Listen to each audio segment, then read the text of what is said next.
Friends, ఇది nothing phone 4. ఈ phone నేను దాదాపు ఒక వారం రోజుల నుంచి యూస్ చేస్తున్నాను. ఈ రోజు వీడియోలో దీని కంప్లీట్ రివ్యూ మనం చూద్దాం. అయితే ఈ రివ్యూలో దీని ప్రైస్ ని నేను కన్సిడర్ చేయట్లా, ఎందుకంటే ఇది బేస్ మోడల్ 8+128GB తోడు వస్తుంది. బేస్ మోడల్ ప్రైస్ 32,000 రూపాయలు పెట్టారు. కార్డ్ ఆఫర్స్ అన్ని కలుపుకొని 29,000 రూపాయలకు వస్తుంది. నా దగ్గర ఉన్నది 8+256GB మోడల్. దీని రెగ్యులర్ ప్రైస్ 35,000 రూపాయలు ఉంటుంది. కార్డ్ ఆఫర్స్ తో కలుపుకొని 32,000 రూపాయలకు వచ్చింది. ఇక్కడ నేను ఈఎంఐ పెట్టా కాబట్టి ఫైనల్ ప్రైస్ 30,000 రూపాయల లోపు చూపిస్తుంది. కానీ ఈఎంఐస్ అన్ని ఫినిష్ చేసేసరికి 32,000 రూపాయలు పడింది. సో 29,000 రూపాయలైనా 32,000 రూపాయలైనా దీనికి అంత వాల్యూ ఫర్ మనీ కాదని మీకు తెలుసు, నాకు తెలుసు. సో ఇలాంటి సిచ్యువేషన్ లో మనం ప్రైస్ ని బట్టి రివ్యూ ఇచ్చి దీని ప్రోస్ అండ్ కాన్స్ చెప్పామంటే రేపు ఎప్పుడైనా ఫ్యూచర్ లో ఈ ఫోన్ ప్రైస్ తగ్గిన తర్వాత అప్పుడు ఈ రివ్యూ చూసే వాళ్ళకి ఫోన్ కొనాలా లేదా అనే డెసిషన్ తీసుకోవడం కష్టమైంది. సో అందుకే ప్రైస్ ని మైండ్ లో పెట్టుకోకుండా ఫోన్ లో ఏమన్నా major minus points plus points ఉన్నాయా, అంటే ఫోన్ వాడుతున్నప్పుడు ఏదన్నా మేజర్ డ్రాబ్యాక్స్ లేదా మేజర్ ప్లస్ పాయింట్స్ నాకు ఏమైనా కనిపించినాయా, ఇలా ఎంటైర్ ఫోన్ ని బేస్ చేసుకుని ప్రోస్ అండ్ కాన్స్ చెప్తాను. ఇది అయిపోయిన తర్వాత వీడియో లాస్ట్ లో ప్రైసింగ్ గురించి కూడా చెప్తా. ఎలాంటి ప్రైసింగ్ లో వస్తే మంచిది, ఎలాంటి వాళ్ళు ఈ ఫోన్ తీసుకోవాలి, ఇది కూడా క్లారిటీ ఇస్తా. ఇక మెయిన్ రివ్యూలోకి వెళ్ళిపోతే ఫస్ట్ బాక్స్ చూడడానికి ఇలా ఉంటది. ఇది ప్రీవియస్ జనరేషన్ నథింగ్ ఫోన్స్ తో కంపేర్ చేస్తే బాక్స్ కొద్దిగా పెద్దగా ఉంది. రీజన్ ఏంటంటే ఈసారి బాక్స్ లో వీళ్ళు TPU కేస్ ప్రొవైడ్ చేస్తున్నారు. ట్రాన్స్పరెంట్ TPU కేస్ తోడు వస్తుంది. అండ్ స్క్రీన్ గార్డ్ కూడా ప్రీ అప్లైడ్ స్క్రీన్ గార్డ్ తోడు వస్తుంది. అండ్ వీటితో పాటు Type-C to Type-C USB cable ఒకటి ప్రొవైడ్ చేస్తున్నారు. ఆబ్వియస్లీ మనకు తెలిసిందే చార్జర్ అయితే బాక్స్ లో ప్రొవైడ్ చేయరు. చార్జర్ ఎక్స్ట్రా 3,000 రూపాయలు పెట్టి మళ్ళీ మీరు కొనుక్కోవాలి. ఇక ఫోన్ చేతిలో తీసుకోగానే same last previous models nothing design ఎట్లా ఉంటుందో దీంట్లో కూడా అంతే ఉంటుంది. And glyph lights last time లాగా హడావుడిగా ఎక్కువ లైట్స్ ఇచ్చేయకుండా ఈసారి గ్లిఫ్ బార్ తీసుకొని వచ్చారు. ఈ గ్లిఫ్ బార్ కొద్దిగా మినిమల్ ఉంది, దీని గురించి ఇంకా మాట్లాడతాను. And build quality back side Panda glass తోడు వస్తుంది. Front display protection Corning Gorilla glass 7 ఉంటుంది. చుట్టూ ఫ్రేమ్ ప్లాస్టిక్ ఫ్రేమ్ ఉంటుంది. బట్ ఇక్కడ ఉన్న వాల్యూమ్ రాకర్స్ అన్ని అల్యూమినియం బటన్స్ యూస్ చేశారు. అండ్ కెమెరా మాడ్యూల్ డెకాయ్ కూడా అల్యూమినియం హౌసింగ్ తోడు వస్తుంది. అండ్ ఫోన్ వెయిట్ కొద్దిగా ఎక్కువ ఉంది, 204 గ్రామ్స్ దాకా ఉంది. అండ్ ఫోన్ చేతిలో పట్టుకోవడానికి కూడా థిక్గా ఉంటుంది. అండ్ ఇన్ హ్యాండ్ ఫీల్ కూడా కొద్దిగా హెవీగానే ఉంది, మరి అంత కాంపాక్ట్ అయితే లేదు. సింగిల్ హ్యాండ్ లో ఫోన్ యూస్ చేయడం అయితే కష్టం. ఇంకా వీళ్ళు వెయిట్ బ్యాలెన్సింగ్ బెటర్ గా చేసి ఉండొచ్చు, కొద్దిగా హెవీగానే అనిపిస్తుంది. అదొక్కటి మీరు ఫోన్ కొనేటప్పుడు చూసుకోండి. అండ్ ఇక గ్లిఫ్ బార్ సంగతికి వస్తే ఇక్కడ మొత్తం 7 స్క్వేర్ లైట్స్ ఉంటాయి. వీటిలో ఒకటి రెడ్ కలర్ లైట్, ఇది రికార్డింగ్ లైట్ అనమాట. మీరు కెమెరాలో వీడియో రికార్డ్ చేస్తున్నప్పుడు రికార్డింగ్ లైట్ లాగా ఇది యూజ్ అవుతుంది. దీన్ని మీరు కావాలంటే ఆఫ్ చేసుకోవచ్చు. కెమెరా వీడియో మెనూలోకి వెళ్తే అక్కడ రికార్డ్ లైట్ అని కనిపిస్తుంది, అది ఆఫ్ చేసుకుంటే రికార్డ్ చేస్తున్నప్పుడు లైట్ అనేది ఆల్ లో ఉంటే లైట్ వెళ్తుంది. మిగిలిన 6 lights white colour square lights ఉంటాయి. ఇవి మీకు ప్రోగ్రెస్ బార్ లా యూజ్ అవుతుంది. మీరు వాల్యూమ్ పెంచుతున్నప్పుడు ఈ లైట్స్ పైకి కిందకి వెళ్ళటం, and third party apps like Swiggy జొమాటోలో ఏమన్నా ఆర్డర్ పెడితే ఆ ప్రోగ్రెస్ బార్ లా వర్క్ అవటం, నోటిఫికేషన్స్ వచ్చినప్పుడు కాల్స్ వచ్చినప్పుడు నోటిఫై చేయటం, ఇలా ఈ గ్లిఫ్ బార్ వర్క్ అవుతుంది. ఇది ప్రాక్టికల్ గా మంచి యూస్ఫుల్ అనే చెప్పాలి. నోటిఫికేషన్ LED యూజ్ అవుతుంది. నెక్స్ట్ డిస్ప్లే, ఇది 6.78 ఇంచ్ ఫ్లెక్సిబుల్ AMOLED డిస్ప్లే తోడు వస్తుంది. 1.5K resolution display, 120Hz refresh support చేస్తుంది. HDR10+ సర్టిఫికేషన్ ఉంటుంది. డిస్ప్లే క్వాలిటీ బాగుంది, డిస్ప్లే కలర్స్ బాగున్నాయి, వ్యూయింగ్ యాంగిల్స్ బాగున్నాయి. Even wide by L1 certification చేస్తుంది. అమెజాన్ ప్రైమ్ వీడియో HD క్వాలిటీలో స్ట్రీమ్ చేయొచ్చు. యూట్యూబ్ లో HDR వీడియో ప్లే చేస్తుంది. HDR వీడియో ప్లే చేసేటప్పుడు 2600 nits పైన బ్రైట్నెస్ అవుతుంది. బట్ నెట్ఫ్లిక్స్ లో HDR వీడియో ప్లే చేయట్లేదు. అండ్ సన్లైట్ విజిబిలిటీ కూడా బాగానే ఉంది. పీక్ సన్లైట్ లో కూడా డిస్ప్లే కంటికి బాగానే కనిపిస్తుంది. కాకపోతే డిస్ప్లేలో ఒకటే ఒక మైనస్ పాయింట్ ఏంటంటే డిస్ప్లే బెజల్స్. ఈ డిస్ప్లే బెజల్స్ చాలా థిక్ ఉన్నాయి. మరి ఒక 10,000 రూపాయల ఫోన్ లో డిస్ప్లే బెజల్స్ ఎంత థిక్ ఉంటాయో అలా ఉంది. ఈ డిస్ప్లే బెజల్స్ వల్ల డిస్ప్లే ప్రీమియంనెస్ అయితే పోయింది. వీళ్ళు డిస్ప్లే బెజల్స్ తక్కువ ఇచ్చి ఉంటే బాగుండేది, ఎందుకంటే డిస్ప్లే అయితే 6.78 ఇంచ్ అనేది కొద్దిగా చిన్న సైజ్ డిస్ప్లే. కానీ ఈ డిస్ప్లే బెజల్స్ వల్ల 6.9 ఇంచ్ డిస్ప్లే ఉన్న ఫోన్స్ ఎంత పెద్దగా ఉంటాయో అంత పెద్దగా ఉంది. అదే బెజల్స్ కొద్దిగా తగ్గిస్తే స్క్రీన్ టు బాడీ రేషియో పెరిగిద్ది, సో దట్ ఫోన్ సైజ్ కూడా తగ్గుతుంది. సో ఈసారి నెక్స్ట్ మోడల్ అయినా వీళ్ళు ఈ బెజల్స్ తగ్గిస్తే బాగుంటుంది. ఈ బెజల్స్ అయితే ఈ ఫోన్ లో మరీ చండాలంగా ఉన్నాయి. నెక్స్ట్ బ్యాటరీ, ఇది 5400 mAh బ్యాటరీ తో వస్తుంది. 50 వాట్ ఫాస్ట్ ఛార్జింగ్ సపోర్ట్ చేస్తుంది. దీనిలో బ్యాటరీ లైఫ్ నాకైతే యావరేజ్ గా 6 hours వస్తుంది. ఈ ఫోన్ ని మరీ నేను హెవీగా కూడా ఏం చెక్ చేయాల, అసలు నేను గేమ్స్ ఏం ఆడకుండా ఫోన్ క్యాజువల్ గా యూజ్ చేస్తూ కెమెరా యూజ్ చేసినప్పుడే 6 hours 22 minutes screen on time వచ్చింది. అండ్ ఇప్పుడు కూడా నేను ఈ రోజు మార్నింగ్ నుంచి ఫోన్ ని 100% లో పెట్టుకొని నా సెకండరీ సిమ్ కార్డ్ వేసి యూజ్ చేస్తున్నా. కాల్స్ అన్ని దీనిలోనే తీసుకుంటున్నా. ప్రెసెంట్ ఇప్పుడు వీడియో రికార్డ్ చేసినప్పుడు 24% ఉంది. ఇప్పుడు ఒకసారి బ్యాటరీలోకి వెళ్ళి చూస్తే screen on time 5 hours 17 minutes ఉంది. ఇంకా నాకు బ్యాటరీ అంత మిగిలి ఉంది, 24% బ్యాటరీ మిగిలి ఉంది. ఈ 24% బ్యాటరీ నాకు ఇంకా ఎంతసేపు వస్తుంది, మహా అయితే ఒక గంట సేపు వస్తుంది. ప్రజెంట్ సిచ్యువేషన్ లో వస్తున్న ఫోన్స్ తో కంపేర్ చేస్తే దీని బ్యాటరీ లైఫ్ చాలా తక్కువ అని చెప్పాలి. 6 hours అనేది చాలా తక్కువ. సరే బ్యాటరీ కెపాసిటీ తక్కువ ఉంది కదా, ఫాస్ట్ ఛార్జింగ్ ఏమైనా ఫాస్ట్ గా అయితే అంటే అది లేదు. నేను 11% ఉన్నప్పుడు ఛార్జింగ్ పెట్టాను. 100% కావడానికి 1 hour 11 minutes వరకు టైం తీసుకుంది. అదే ఒకవేళ 0 to 100% ఛార్జ్ చేయాలంటే ఖచ్చితంగా 1 hour 20 minutes నుంచి 1 hour 25 minutes వరకు టైం తీసుకుంటుంది. మళ్ళీ నేను థర్డ్ పార్టీ ఛార్జర్ యూస్ చేశారంటే లేదు. వీళ్ళు నథింగ్ వాళ్ళ CMF 65 watt GaN charger use చేశా. ఒకవేళ మీరు ఈ ఫోన్ కొన్నా కానీ ఇదే ఛార్జర్ కొనుక్కోవాలి. నథింగ్ వాళ్ళ ఛార్జర్ తోటి ఛార్జ్ చేసినా కానీ అంత ఛార్జింగ్ టైం పడుతుంది. ఇదైతే ఖచ్చితంగా చాలా ఎక్కువ అని చెప్పాలి. బ్యాటరీ లైఫ్ చాలా తక్కువ ఉంది. బ్యాటరీ ఛార్జింగ్ టైం చాలా ఎక్కువ ఉంది. ఖచ్చితంగా దీనికి బ్యాటరీ అయితే మేజర్ మైనస్ పాయింట్ అని చెప్పాలి. నెక్స్ట్ పర్ఫార్మెన్స్, ఇది స్నాప్డ్రాగన్ 7s Gen 4 ప్రాసెసర్ వస్తుంది. LPDDR4X RAM ఉంటుంది. UFS 3.1 స్టోరేజ్ వస్తుంది. ఇది పర్ఫార్మెన్స్ మీకు డైలీ డే టు డే టాస్క్లు బాగానే రన్ చేస్తుంది. ఈవెన్ గేమింగ్ కూడా BGMI 120 FPS వరకు హ్యాండిల్ చేస్తుంది. 120 FPS లో గేమింగ్ ఎక్స్పీరియన్స్ కూడా బాగానే ఉంటుంది. మీరు మరీ హెవీగా ఆడలేరు. మరీ ఒకవేళ హెవీగా ఆడే పని అయితే లాగ్స్, ఫ్రేమ్ డ్రాప్స్ వచ్చేస్తాయి. జస్ట్ క్యాజువల్ యూజర్స్ కి బాగానే ఉంటుంది. అండ్ టెంపరేచర్ కూడా ప్రెసెంట్ అయితే 40 degrees వరకు టెంపరేచర్ రీచ్ అవుతుంది. ఒకవేళ మీరు ఇంకా పీక్ సమ్మర్ టైంలోకి వెళ్తే టెంపరేచర్ ఇంకా ఎక్కువ వెళ్ళొచ్చు. పీక్ సమ్మర్ టైంలో ఏ ఫోన్ అయినా కానీ ఖచ్చితంగా 43, 44, 45 వరకు కూడా వెళ్తాయి. సో టెంపరేచర్ అయితే పెద్ద ప్రాబ్లం కాదు, కానీ పర్ఫార్మెన్స్ ఒకటి చూసుకోండి. క్యాజువల్ గేమింగ్ కి బాగానే ఉంటుంది, కానీ మరీ హెవీ గేమింగ్ అయితే ఇదంతా పనికిరాదు. పర్టికులర్ గా ఈ ప్రైస్ లో నేను ప్రైస్ ని కన్సిడరేషన్ లో తీసుకోను అని చెప్పా, బట్ 30,000 రూపీస్ లో ఇంకా చాలా బెటర్ ప్రాసెసర్ మనం ఎక్స్పెక్ట్ చేయొచ్చు. ఒకవేళ ఇదే ప్రాసెసర్ కానీ ఒక 25,000 రూపీస్ లో వస్తే అక్కడ ఓకే అని చెప్పాలి. నెక్స్ట్ కెమెరాస్, దీనిలో back side triple camera setup ఉంటుంది. Primary camera 50 megapixel Samsung GN9 sensor ఉంటుంది. Secondary camera 50 megapixel Samsung GN5 3.5x periscopic zoom camera ఉంటుంది. Third camera 8 megapixel ultra wide camera ఉంటుంది. Front camera 32 megapixel Samsung KD1 sensor ఉంటుంది. అలాగే real life camera performance, main camera day light performance బాగుంటుంది. Day light లో మంచి natural colours capture చేస్తుంది. Photos చూడడానికి బాగుంటాయి. కాకపోతే ఒకటే ఒక ఇష్యూ నేను నోటీస్ చేశానంటే, ఇక్కడ ఫోటోస్ జూమ్ చేస్తే మీరు అబ్జర్వ్ చేయొచ్చు, టెక్స్చర్స్ మరి ఓవర్ గా ఉన్నట్టు అనిపించింది. మరి ఫోటోస్ ఆర్టిఫిషియల్ గా ఓవర్ షార్ప్ చేసినట్టుంది.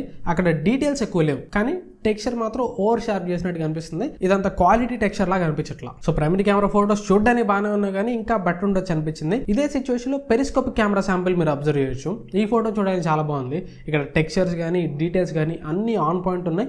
ఈవెన్ నా స్కిన్ టోన్స్ కూడా మీరు అబ్జర్వ్ చేయొచ్చు. ఏదైతే పెరిస్కోపిక్ జూమ్ కెమెరాలో ఉందో అది నేచురల్ స్కిన్ టోన్స్. అదే ప్రైమరీ కెమెరా చూడొచ్చు, నా స్కిన్ టోన్స్ కూడా కొద్దిగా డార్క్ చేసేసింది. సో ప్రైమరీ కెమెరా కూడా డే లైట్ లో పెరిస్కోపిక్ జూమ్ కెమెరాలో ఉంటే బాగుండేది. అండ్ ఈవెన్ లో లైట్కి వెళ్ళా కానీ ప్రైమరీ కెమెరా ఫోటోస్ ని కొద్దిగా బ్రైట్ చేసి చూపించడానికి ట్రై చేస్తుంది. ఫోటోస్ చూడడానికి బాగానే ఉంటున్నాయి, కాకపోతే జూమ్ చేసి చూస్తే మళ్ళీ అంత మంచి డీటెయిల్స్ లేవు. అదే సేమ్ సిచ్యువేషన్ లో పెరిస్కోపిక్ జూమ్ కెమెరా చూడొచ్చు, చాలా మంచి డీటెయిల్స్ క్యాప్చర్ చేస్తుంది. పెరిస్కోపిక్ జూమ్ కెమెరా దీనికి మంచి ఎడిషన్ అని చెప్పాలి. ప్రైమరీ కెమెరాతో కంపేర్ చేస్తే పెరిస్కోపిక్ జూమ్ కెమెరాని చాలా బెటర్ పర్ఫార్మెన్స్ చేస్తుంది. Even periscopic zoom camera use చేసి మీరు 7x 70x లో కూడా ఫోటోస్ తీయచ్చు. 7x ఫోటోస్ కొద్దిగా సాఫ్ట్ వస్తాయి. అండ్ 70x ఫోటోస్ అయితే మీరు దూరంగా ఉన్న టెక్స్ట్ ని అలా ఫోటో తీయడానికి అయితే మంచిగానే పర్ఫార్మ్ చేస్తుంది. అండ్ ఇది టెలిఫోటో మ్యాక్రో కూడా సపోర్ట్ చేస్తుంది. 3.5x లో 7x లో టెలిఫోటో మ్యాక్రో షాట్స్ కూడా క్యాప్చర్ చేయొచ్చు.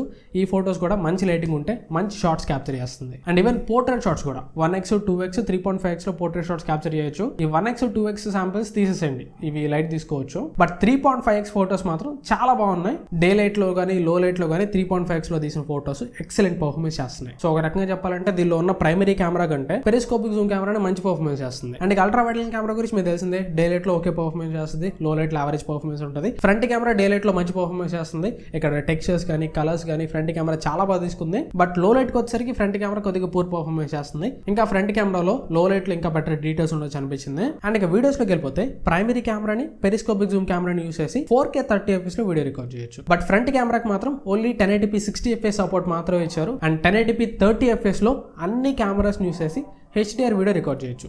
But 1080p 30 FPS HDR video ఎవరికి కావాలి చెప్పండి?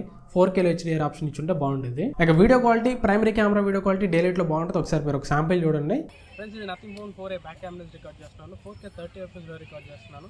వీడియో క్వాలిటీ ఎలా ఉందో ఒకసారి చెక్ చేయండి. అండ్ ఆడియో క్వాలిటీ కూడా చెక్ చేయండి. ప్రజెంట్ ఫోన్ నాకు 2 feet దూరంలో ఉంది. ఆడియో ఎలా పిక్ చేస్తుందో ఒకసారి చెక్ చేయండి. నేను నడుస్తాను, స్టెబిలైజేషన్ చెక్ చేయండి. అండ్ అటు ఇటు తిరుగుతున్నప్పుడు ఎక్స్పోజర్ వాల్యూస్ అలా అడ్జస్ట్ చేసుకుంటూ ఒకసారి గమనిస్తూ ఉండండి. ఇక్కడ వీడియోలో కలర్స్ న్యాచురల్ ఉన్నాయి, స్టెబిలైజేషన్ బాగుంది, ఎంటైర్ వీడియో చూడడానికి బాగానే ఉంది. కానీ ఇక్కడ కూడా జూమ్ చేసి చూస్తే కొద్దిగా డీటెయిల్స్ తక్కువ ఉన్నట్టు అనిపించింది, ఇంకా బెటర్ డీటెయిల్స్ ఉండొచ్చు అనిపించింది. And periscopic zoom camera video day light లో చాలా మంచి పర్ఫార్మెన్స్ చేస్తుంది. కలర్స్ బాగున్నాయి, వీడియో క్వాలిటీ బాగుంది, డీటెయిల్స్ కూడా ఎక్సలెంట్ గా ఉన్నాయి. అండ్ లో లైట్ లో వెళ్ళిపోతే ప్రైమరీ కెమెరా వీడియో బ్రైట్ చేసి చూపిస్తుంది, పర్లేదు. లో లైట్ లో ప్రైమరీ కెమెరా వీడియో బాగానే ఉంది, కాకపోతే ఇక్కడ కూడా డీటెయిల్స్ కొద్దిగా ఇంకా బెటర్ ఉండొచ్చు అనిపించింది. ఎందుకంటే ఇక్కడ మంచి స్ట్రీట్ లైట్ కి ఎదురుగా ఉన్నాను నేను, మంచి లైటింగ్ నా మొహం మీద పడుతుంది. అయినా కానీ వీడియో కొద్దిగా సాఫ్ట్ వస్తుంది, ఇంకా కొద్దిగా షార్ప్ వచ్చి ఉంటే బాగుండేది. పెరిస్కోపిక్ జూమ్ కెమెరా మాత్రం నైట్ టైం మనం ఎక్కువ ఎక్స్పెక్ట్ చేయలేం, పర్లేదు, ఓకే ఇంతకు మించి మనం ఎక్కువ ఎక్స్పెక్ట్ చేయలేం. And front camera video day light లో బాగుంటుంది, మంచి డీటెయిల్స్ ఉన్నాయి, మంచి కలర్స్ ఉన్నాయి.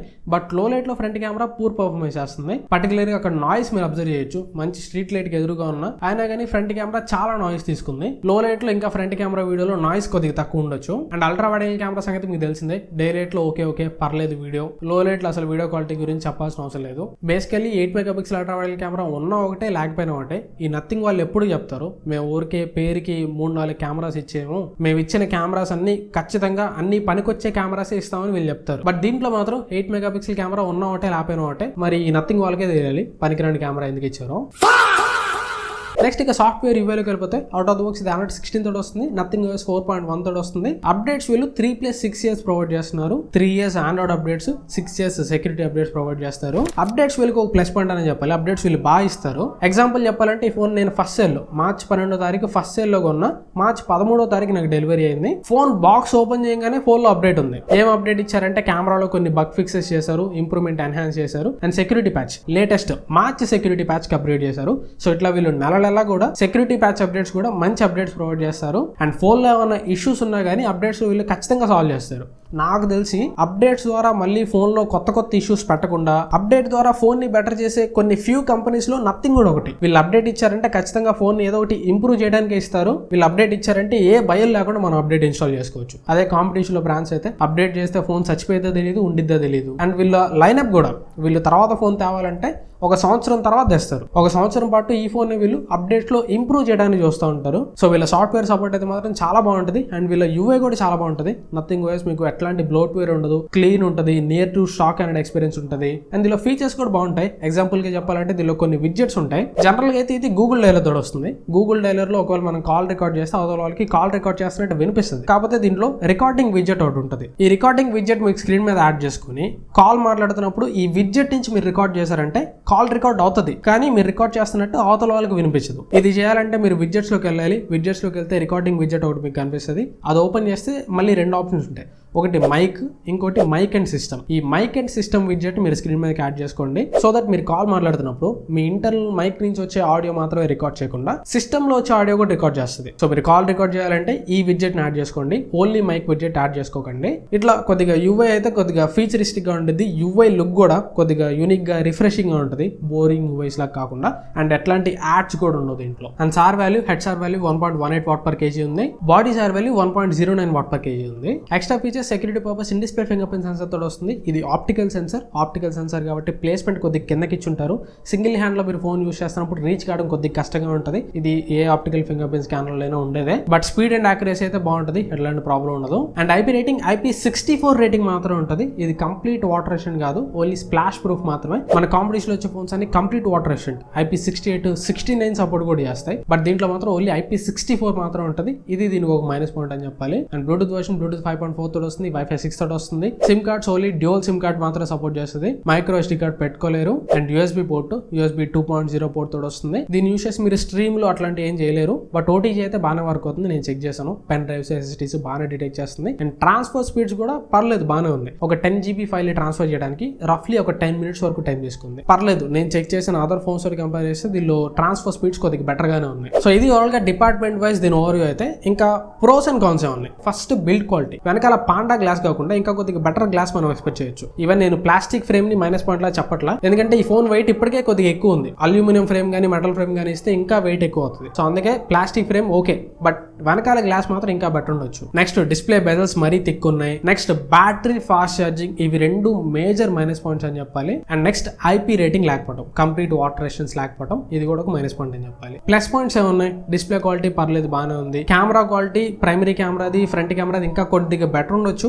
But periscope Zoom camera quality మాత్రం చాలా బాగుంది. కెమెరా కూడా ఒక రకంగా ప్లస్ పాయింట్ అనే చెప్పాలి. అండ్ పర్ఫార్మెన్స్ కూడా ఓకే. అందరూ నాకు పర్ఫార్మెన్స్ ఎక్కువ కావాలి, తోపు తూరం పర్ఫార్మెన్స్ ఉండాలి అనుకోరు కాబట్టి, నాకు క్యాజువల్ పర్ఫార్మెన్స్ ఉంటే చాలు అనుకునే వాళ్ళు కూడా ఉంటారు కాబట్టి పర్ఫార్మెన్స్ కూడా ఓకే అనుకుందాం. అండ్ సాఫ్ట్వేర్ అప్డేట్స్, ఇది ఒక మేజర్ ప్లస్ పాయింట్ అని చెప్పాలి. ఇది ప్రైస్ ని కన్సిడరేషన్ లోకి తీసుకోకుండా చూస్తే దీనిలో ఉండే ప్రోస్ అండ్ కాన్స్ ఇవి. లేదు ఒకవేళ మనం ప్రైస్ ని కన్సిడర్ చేసాం, ప్రైస్ ని కన్సిడర్ చేస్తే ఏమేమి మైనస్ పాయింట్స్ ఉంటాయి? ఫస్ట్, అంత ప్రైస్ పెడుతున్నప్పుడు బాక్స్ లో ఛార్జర్ ప్రొవైడ్ చేయట్లా. ఛార్జర్ కాస్ట్ కూడా టూ మచ్, 3000.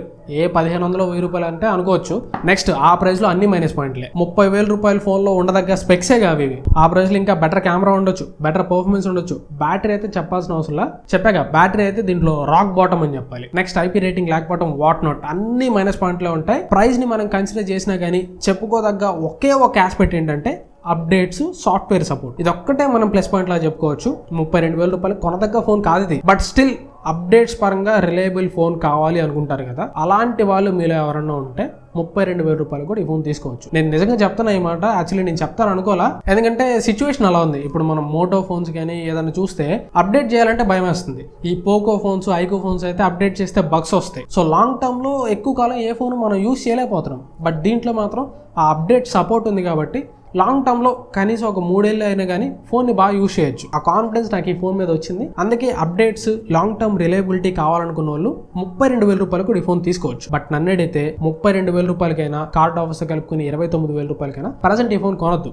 ఎందుకంటే కార్డ్ ఆఫర్స్ కలుపుకొని మీకు 29,000 రూపాయలకి వచ్చినా కానీ మళ్ళీ ఎక్స్ట్రా 3,000 రూపాయలు మీరు ఛార్జర్ మీద పట్టాలి, మళ్ళీ అక్కడ 32,000 రూపాయలు అయిపోయింది. సో అందుకే కొద్దిగా వెయిట్ చేయండి. వెయిట్ చేస్తే ఖచ్చితంగా ఈ ఫోన్ సేల్స్ లో కార్డ్ ఆఫర్స్ అవి ఇవి మొత్తం కలుపుకొని 25,000-26,000 రూపాయలకు ఖచ్చితంగా వస్తుంది. బట్ అక్కడ కూడా గుర్తుపెట్టుకోండి, బ్యాటరీ దీనికి ఒక major minus point. And long term లో ఫోన్ ని కన్సిడర్ చేయాలనుకున్న వాళ్ళు కూడా ఈ పాయింట్ ని గుర్తుపెట్టుకోండి. మీరు 3 ఏళ్ళు ఫోన్ యూస్ చేయాలి, అప్డేట్ సపోర్ట్ బాగుందని ఫోన్ కొంటారు, కానీ దీని బ్యాటరీ 3 ఏళ్ళు వస్తుందా? ఇప్పుడు ఫోన్ కొన్న కొత్తలోనే battery screen on time 6 hours వస్తుంటే 3 ఏళ్ల తర్వాత బ్యాటరీ స్క్రీన్ ఆన్ టైం ఎట్లా ఉంటుంది? 3 ఏళ్ల తర్వాత బ్యాటరీ ఎన్ని సైకిల్స్ అయి ఉంటాయి, ఎంత బ్యాటరీ లైఫ్ రావచ్చు, ఇదన్నీ మీరు చూసుకొని తీసుకోవాలనుకుంటే ఈ ఫోన్ ని 25,000-26,000 రూపాయల ప్రైస్ కి అయితే కన్సిడర్ చేయొచ్చు. ప్రెజెంట్ 32,000 రూపాయలకి అయితే అక్కర్లేదని నా ఒపీనియన్. ఇది వాళ్ళగా నా రివ్యూ అయితే నథింగ్ ఫోన్ 4a మీద. ఈ రివ్యూ మీకు ఎంత కొంత యూస్ఫుల్ అనుకుంటున్నాను. ఒకవేళ మీరు ఈ రివ్యూ చూసి ఇంకా ఫోన్ కొనాలనుకుంటే ఇక్కడ కింద అఫిలియేట్ లింక్ పెడతాను, వీలైతే ఆ లింక్ మీద క్లిక్ చేసుకుంటారని ట్రై చేయండి. దానివల్ల మనకి చిన్న అఫిలియేట్ కమిషన్ వస్తుంది. ఆ అఫిలియేట్ కమిషన్ ఇలానే మరెన్నో ఫోన్స్ కొని రివ్యూ చేయడానికి నాకు హెల్ప్ అవుతుంది. సో ఇంకా ఈ వీడియో చూస్తూ కూడా ఎవరైనా సబ్స్క్రైబ్ చేసుకోకపోతే సబ్స్క్రైబ్ చేసుకుని సపోర్ట్ చేయడానికి ట్రై చేయండి. సబ్స్క్రైబ్ చేసి వదిలేయటం మాత్రమే కాకుండా ఛానల్లో వచ్చే డైలీ వీడియోస్ కూడా ఫాలో అవుతుండండి. అండ్ మళ్ళీ నేను మిమ్మల్ని నెక్స్ట్ వీడియోలో కలుస్తాను. Thanks for watching. బాయ్.